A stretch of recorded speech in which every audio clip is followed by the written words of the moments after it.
Hi, அனைவருக்கும் வணக்கம். Welcome to Deepak's analysis.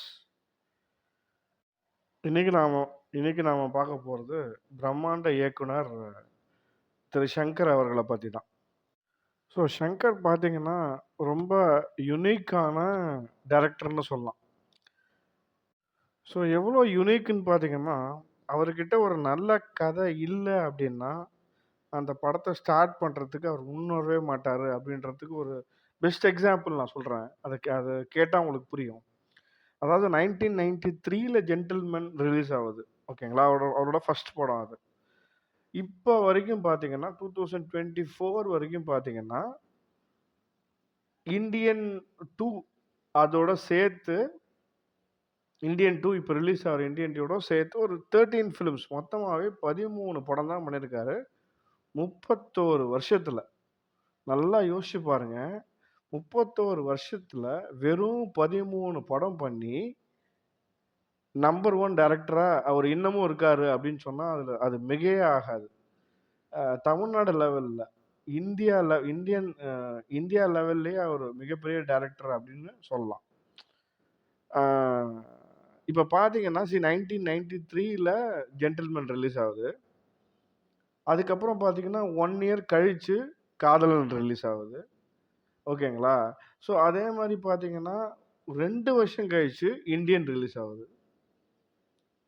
அ அதே மாரி பார்த்தீங்கன்னா, அதுக்கப்புறம் ஒரு 2 வருஷம் கழிச்சு ஜீன்ஸ் ரிலீஸ் ஆகுது. அதுக்கப்புறம் பார்த்தீங்கன்னா, அடுத்த வருஷம் வந்து முதல்வன் ரிலீஸ் ஆகுது.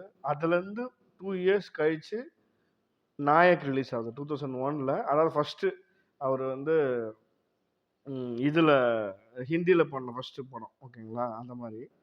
அதே மாரி பார்த்தீங்கன்னா, 2000 அ 3ல வந்து பாய்ஸ் ரிலீஸ் ஆகுது. 2 இயர்ஸ் கழிச்சு தான். ஓகேங்களா?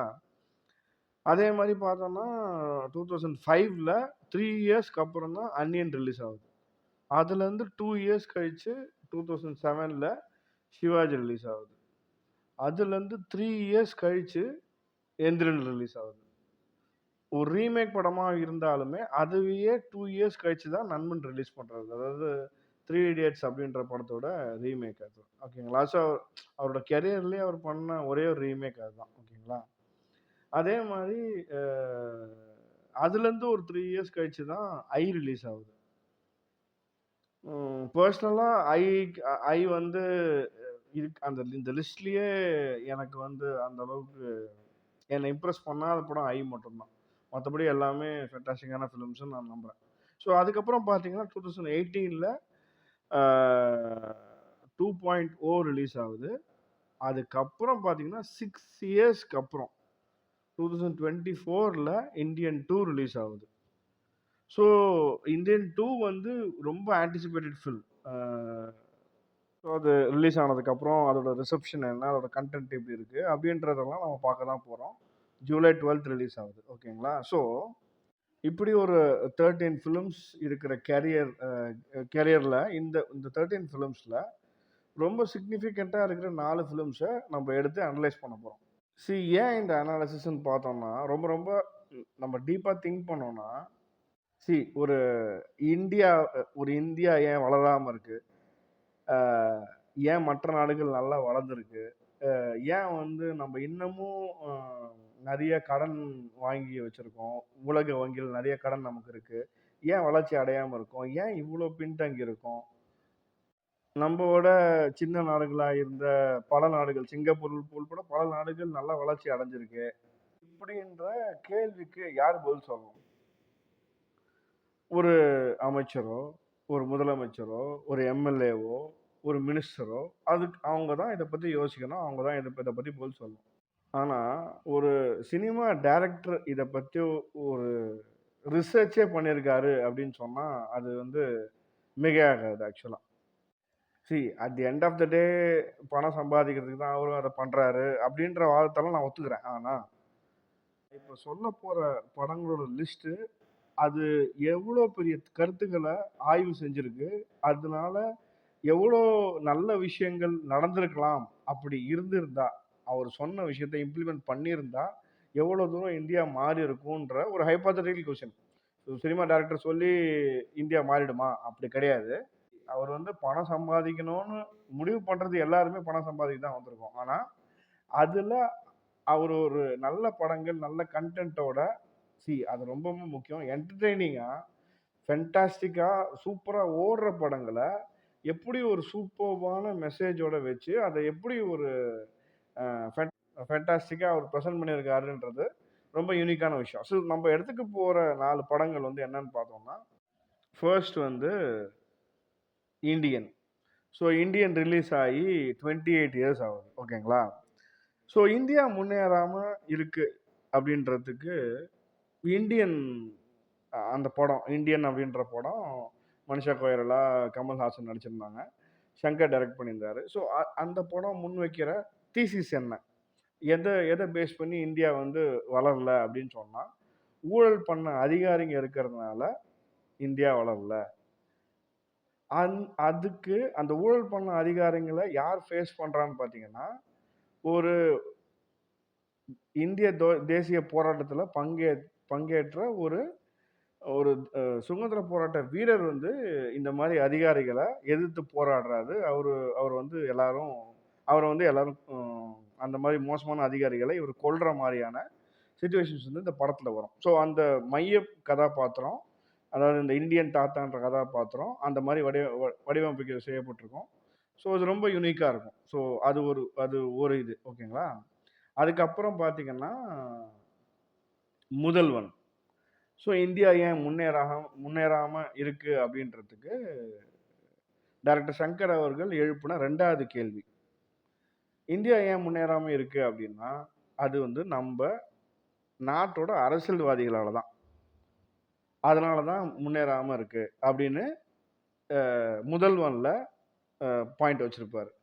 அது என்னன்னு பார்த்தீங்கன்னா, ஸோ இந்தியன்ல லஞ்சம் வாங்குற அதிகாரிகள், அதாவது அரசு அதிகாரிகள குற்றம் சுமத்துன சங்கர், முதல்வன்ல வந்து ஊழல் செய்யற இந்த நாட்டு மக்கள் மேல கொஞ்சம் கூட அக்கறையே இல்லாத அரசியல்வாதிகள் மேல பழிய போடுறாரு. அது பழிய போடுறாருன்னா, அவங்க தான் காரணமா இருக்கும் அப்படின்ற ஒரு அனாலிசிஸ் பண்றாரு. ஓகே. அந்த கதை தான் ஆக்சுவலா இவரு ரஜினிகாந்த் அவருக்கு வந்திருக்கு.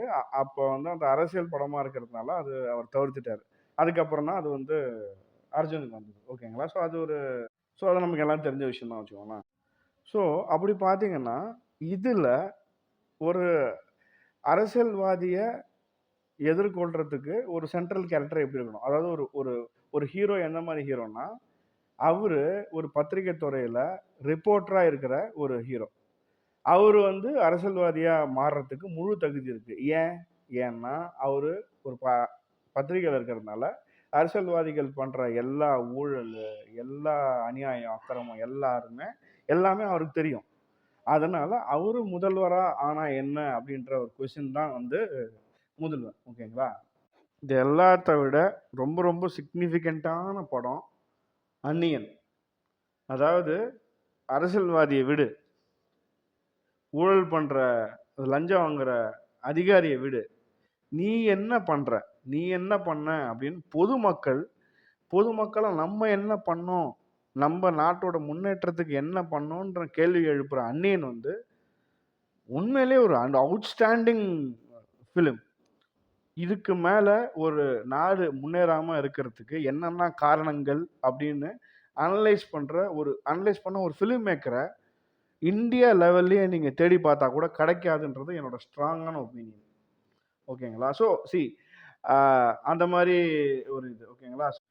அதுல கூட அந்நியன் விக்ரமோட கேரக்டர் என்னன்னு பார்த்தீங்கன்னா, ஒரு பெட்டி கேஸ் எல்லாம் ஹேண்டில் பண்ற ஒரு லாயர் அவரு. அவர் காமெடி லாயர் மாரி காமிச்சிருப்பாரு. அதாவது என்னன்னா, சின்ன சின்ன தப்புக்களுக்கு அவர் ஆஜராகி அந்த கிளையண்ட்ஸுக்கு, அதாவது பாதிக்கப்பட்டவர்களுக்கு வீடு வாடகை ஜாஸ்தியா இருக்கு அப்படின்னு ஒரு கிளையண்ட் கம்ப்ளைண்ட் குடுத்தாங்கன்னா, அந்த ரென்ட் கண்ட்ரோல் நார்ம்ஸ் படி, விதிமுறைகள் படி இவங்க வந்து அந்த இதோட ஜாஸ்தியா இவங்க வந்து ரென்ட் வாங்குறாங்க அப்படின்னு போய் வாதாடுவாரு. கோர்ட்ல போய். அவரெல்லாம் கைத்தட்டி சிரிப்பாங்க. அதே மாரி பிரேக் ஒயர் அறுந்து போச்சுன்னா, அதுக்கு ஒரு கேஸ போட்டு, அதுக்கு வந்து போய் வாதாடுவார். இந்த மாரி மக்கள் மக்களிடையே இருக்கிற அலட்சியங்கள பூத கண்ணாடி மூலமா அத காமிச்சு, இது மூலமா இதனால தான் இந்தியா முன்னேறாம இருக்கு அப்படின்ற ஒரு ஒரு தீசிஸ்னா நிரூபிக்கப்பட்ட விஷயங்கள் எதுவுமே கிடையாது. சங்கர அவர்கள் எடுத்து வைக்கிற பாயிண்ட்ஸ் எதுவுமே நிரூபிக்கப்பட முடியாது. ஸோ ஒரு ஊழல் பண்ண அதிகாரிகள மேல குறை சொல்லியோ, ஐ மீன் அத வந்து அது கரெக்ட்ன்னு சொல்லியோ, அதிகாரிகள்னால தான் இந்த நாடு சீரழிஞ்சு போச்சு. ஒரு லஞ்சம் வாங்குற அதிகாரினால தான் நாடு சீரழிஞ்சு போச்சுன்னு சொல்றதோ, இல்ல அ ஊழல் பண்ற அரசியல்வாதிகளால தான் நாடு சீரழிஞ்சு போச்சுன்னு சொல்லியோ, இல்ல இது எதையுமே கண்டுக்காம அலட்சியமா இருக்கிற மக்கள், நம்ம பண்ற ஊழல்கள் சி அதுல அதுல ரொம்ப யூனிக்கான விஷயம் என்னன்னு பார்த்தோம்னா, ஒரு ஒரு லேண்ட பதிவு பண்ண போறோம். அதுல மார்க்கெட் வேல்யூக்கு நம்ம பதிவு பண்றோமா? இல்ல கவர்ன்மெண்ட் சொன்ன நார்ம்ஸ்க்கு பதிவு பண்றோமா? அதாவது மார்க்கெட் வேல்யூக்கு நம்ம பண்ண மாட்டோம். அத விட மார்க்கெட் வேல்யூவோட கம்மியா தான் பண்ணுவோம். ஏன்னா, அவ்ளோ இது குடுத்து பதிவு பண்ணா, அவ்ளோ டாக்ஸ் கட்டணும். அவ்ளோ ஒரு ஒரு சென்ட் நிலம் 5,00,000ன்னு சொல்லி நம்ம பதிவு பண்ணோம்னா, அதுக்கு உண்டான டாக்ஸ கட்டணும். ஸோ ஸோ இந்த மாரி மக்களா நம்ம பண்ற ஊழல்கள்னால எப்படி இந்தியா முன்னேறாம இருக்கு அப்படின்ற ஒரு விஷயத்த அத ஃபோக்கஸ் பண்ணி எடுக்கப்பட்ட படம் தான் அந்நியன். இதுக்கப்புறம் சொல்லப்போற படம் தான் வந்து ரொம்ப அவுட்ஸ்டாண்டிங்கான திங்கிங். இது அதே வரிசையில தான் வரும். ஆனா நம்ம யாருமே யோசிச்சிருக்கவே மாட்டோம். இது எல்லாத்தையுமே சொன்னீங்களே, கடைசியில மண்டை மேல இருக்கிற கொண்டைய மறந்துட்டீங்களேன்ற மாரி 17 இயர்ஸ் கம்ப்ளீட் பண்ண சிவாஜி படத்த நம்ம விட்டுட்டோம்னா, சங்கரோட அனாலிசிஸ் வந்து முழுமை பெறவே பெறாது. அதுல அவர் என்ன சொல்றாருன்னா, இது எல்லாமே தான் காரணம். ஆனா இது எல்லாத்தோட ரொம்ப முக்கியமான காரணம், கருப்பு பணம் வச்சிருக்கிற பணக்காரர்கள். இவங்க கவர்மெண்ட்டுக்கு சரியா டாக்ஸ் கட்டாம இருக்கிறதுனால தான் கவர்மெண்ட்டுக்கு போதுமான பணம் வரதில்ல. அதனால மக்கள் மக்கள் நல திட்டங்கள வந்து அதிகாரிகளோ, இல்ல அரசியல்வாதிகளோ அமல்படுத்த முடியலன்ற ஒரு பாயிண்ட்ட அனாலிசிஸா வச்சு, அத வச்சு ஒரு இன்ட்ரஸ்டிங்கான ஸ்க்ரீன் பிளே பண்ணி, ஒரு எக்ஸ்ட்ரார்டினரியான ஃபிலிம் ரஜினிகாந்த வச்சு சங்கர் செஞ்சு முடிச்சாரு. எவ்வளோ எவ்வளோ அவுட்ஸ்டாண்டிங்கான திங்கிங் பாருங்களேன். இது எல்லா படத்தையுமே நம்ம நெறைய தடவ பார்த்துருக்கோம். நெறைய தடவ ஃபீல் பண்ணியிருக்கோம். நெறையா கைத்தட்டி என்ஜாய் பண்ணியிருக்கோம். பட் இது எல்லாத்தையும் சேர்த்து அனலைஸ் பண்ணி, திங்க் பண்ணி, இத பத்தி யோசிச்சு பார்த்துருக்கீங்களா? இது எவ்வளோ பெரிய அட்டெம்ப்ட் அப்படின்றத இந்த இந்தியன் 2 ரிலீஸ் ஆகுற டைம்ல இத நம்ம ரிமெம்பர் பண்ணி, அந்த கிரேட் ஃபில்ம் மேக்கர ஒரு தம்ஸ் அப் குடுக்கணும் அப்படின்றதுக்காக எடுக்கப்பட்ட வீடியோ தான் இது. ஸோ இதே மாரி அவுட்ஸ்டாண்டிங் ஃபில்ம் மேக்கர்ஸ பத்தி உங்களோட ஒப்பீனியன் என்ன? உங்களோட ஃபேவரைட் ஃபில்ம் மேக்கர் யாரு? ஃபேவரைட் டைரக்டர் யாரு? அப்படி அவங்க பண்ண சிக்னிஃபிகன்ட் ஃபிலிம்ஸ் என்ன? அப்படின்றத கமெண்ட் செக்ஷன்ல குடுங்க. ஓகேங்களா? So please subscribe and like, share with your friends. Okay. Thank you.